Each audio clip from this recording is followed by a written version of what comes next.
मधुराणि वचनानि अर्थात मधुर वचन। प्रिय विद्यार्थियों, आज हम संस्कृत के कुछ श्लोक पढ़ेंगे। इस मधुराणि वचनानि पाठ में आप जानते हैं कि संस्कृत के श्लोकों में कुछ अच्छी बातें बताई गई होती हैं जिनसे हमें अपने जीवन में कुछ सीखने को मिलता है, कुछ लाभ मिलता है, जिनका पालन करके हम अपने जीवन को और अच्छा बना सकते हैं, अपने व्यक्तित्व को और संवार सकते हैं। तो आओ देखें इन श्लोकों में कौन सी ऐसी बातें बताई गई हैं या हमें क्या सीख दी गई है। लर्निंग आउटकम्स पर एक नज़र डालें। पाठ के श्लोकों को पढ़कर विद्यार्थी जीवन में विद्या का महत्व बता सकेंगे कि विद्या कितनी उपयोगी है और किस लिए विद्या पढ़नी चाहिए।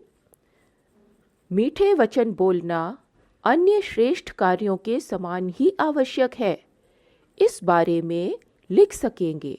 आप बहुत से अच्छे काम करते होंगे, लेकिन उतना ही ज़रूरी है मीठे वचन बोलना। ये भी जीवन में बहुत ज़रूरी है ना। तो इस बारे में भी आप लिख सकेंगे। फिर स्वास्थ्य के लिए निद्रा का महत्व स्पष्ट कर सकेंगे कि नींद किस तरह से हमारे स्वास्थ्य का ध्यान रखती है, किस तरह हमें अन्य चीज़ों से, बीमारियों से, थकान से बचाती है। तो ये भी आप बता सकेंगे। पाठ में आने वाले नए शब्दों द्राक्षा, मधु, पावनम, मति, क्लांति आदि के अर्थ बता सकेंगे। तो जो ये सब नए शब्द आप सीखेंगे और इनके अर्थ बता सकेंगे। तो आओ बच्चों पढ़ें यह पाठ मधुराणि वचनानि। तो प्रथम श्लोक है,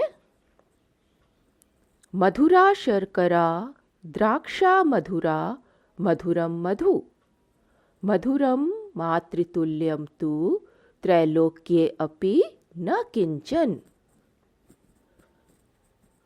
देखो, शर्करा, शर्करा अर्थात शक्कर। शक्कर मीठी है, मधुर माने मीठी।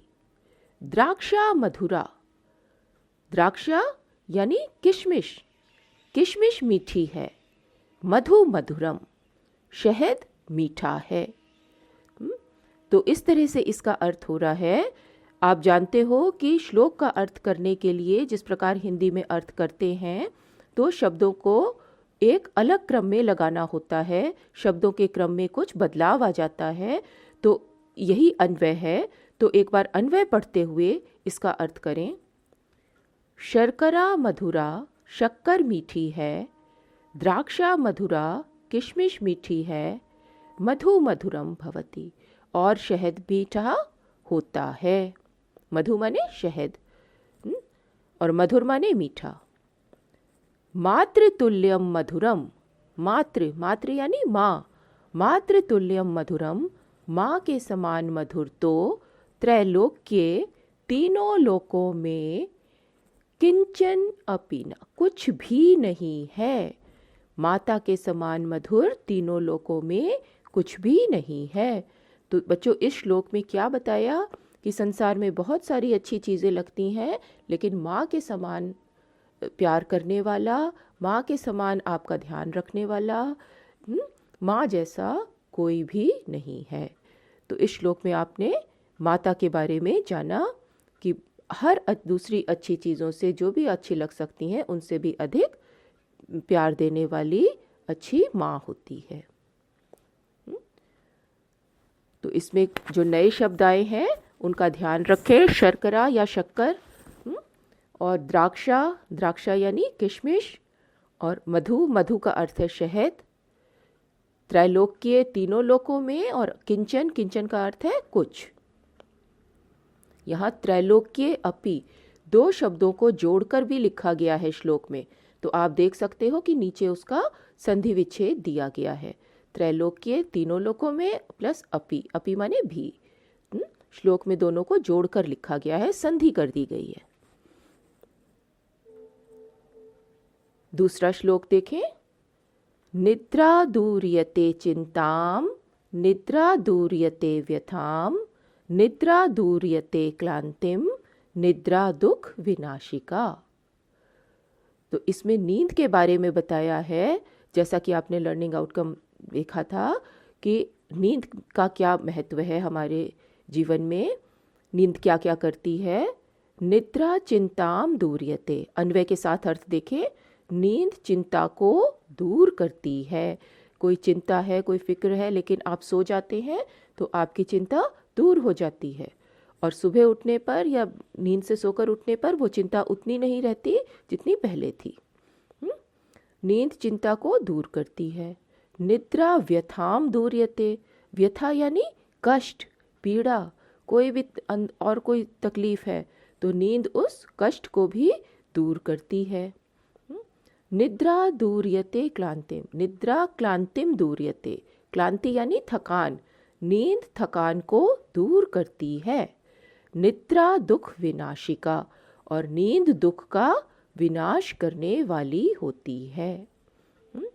तो थके होने पर, कोई चिंता होने पर जब सो जाते हैं, या बीमार होने पर कोई कष्ट होता है, तो सोने से इन सब चीज़ों में कुछ ना कुछ बदलाव आता है और फिर ये कष्ट उतने नहीं रहते। तो नींद दुखों का विनाश करने वाली है। क्लांति नया शब्द आया। क्लांति का अर्थ है थकान, और व्यथा, व्यथा माने कष्ट।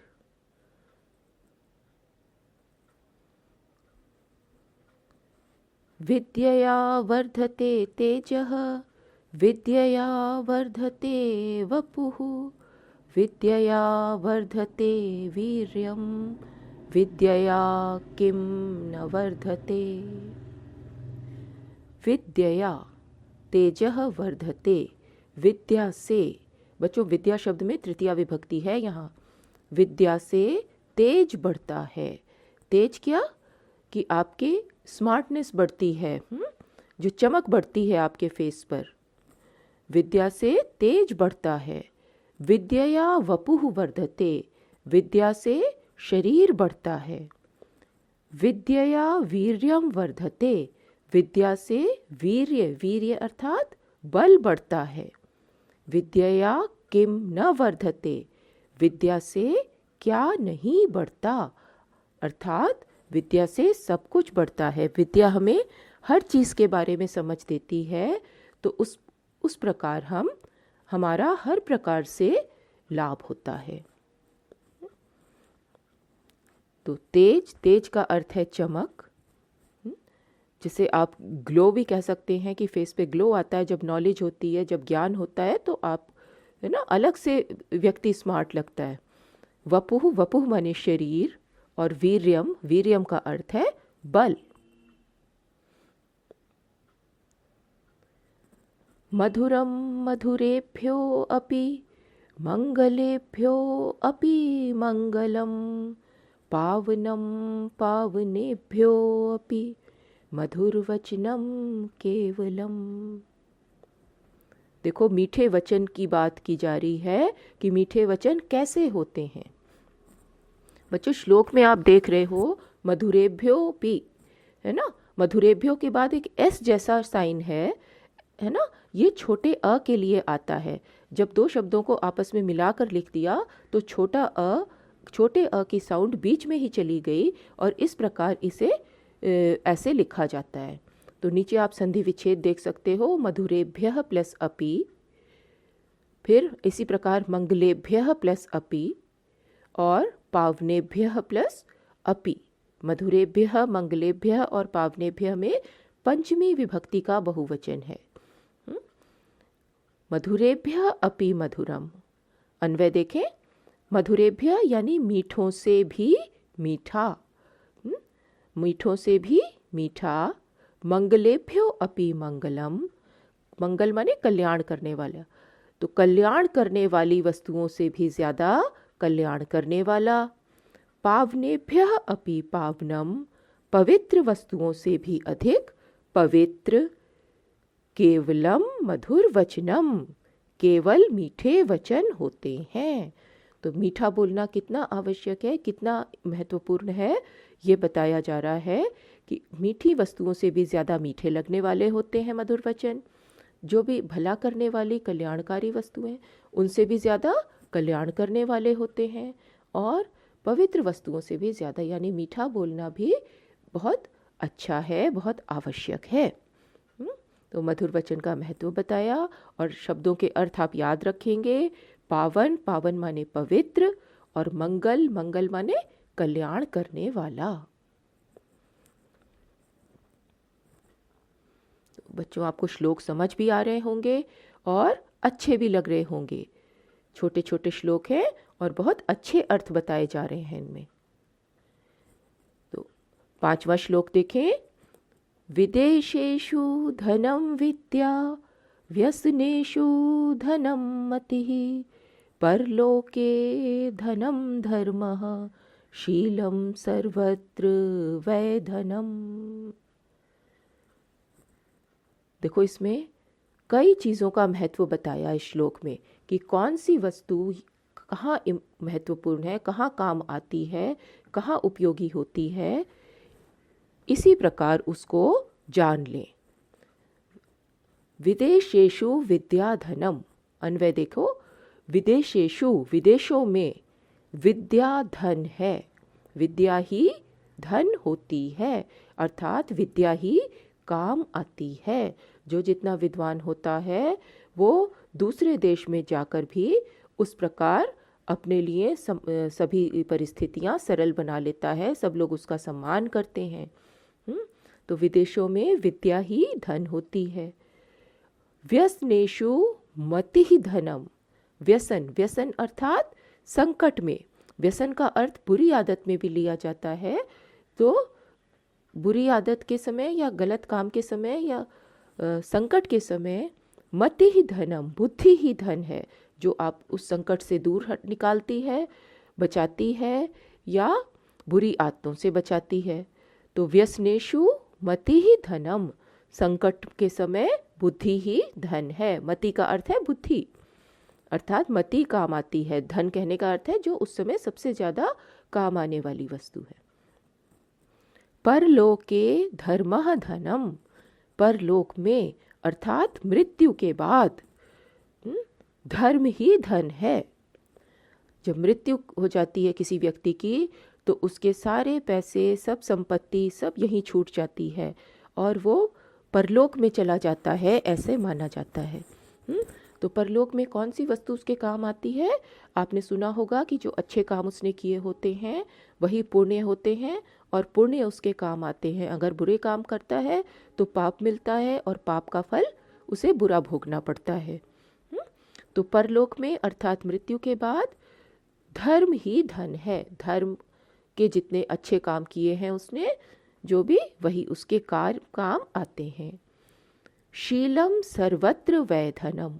शीलम, शीलम माने अच्छा व्यवहार या अच्छा स्वभाव। सर्वत्र, सब जगह धन है। सब जगह धन है कि आप अच्छा व्यवहार किसी के भी साथ करोगे, कहीं भी करोगे, चाहे विदेश हो, चाहे अपना देश हो, चाहे किसी भी जगह हो, वो हर जगह उपयोगी होता है। जिनके साथ आप अच्छा व्यवहार करेंगे तो वे भी आपके साथ अच्छा ही व्यवहार करेंगे, है ना। तो अच्छा व्यवहार या शील सब जगह धन है, सब जगह काम आता है। तो अच्छा लगा बच्चों ये श्लोक। इसमें देखो कितनी बातें सीखी। विद्या का महत्व भी है इसमें, बुद्धि के बारे में भी बताया है ना। धर्म यानी अच्छे काम करने से क्या फल मिलता है, और अच्छा स्वभाव या अच्छा व्यवहार होना भी कितना आवश्यक है, कितना उपयोगी है, ये इस श्लोक में समझाया गया।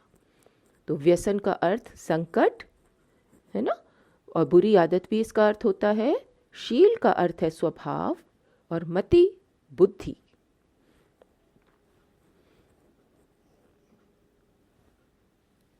तो जो बच्चों आपने आज श्लोक पढ़े उनसे कई बातें सीखने को मिली। तो आज क्या क्या सीखा आपने, क्या क्या कर सकेंगे?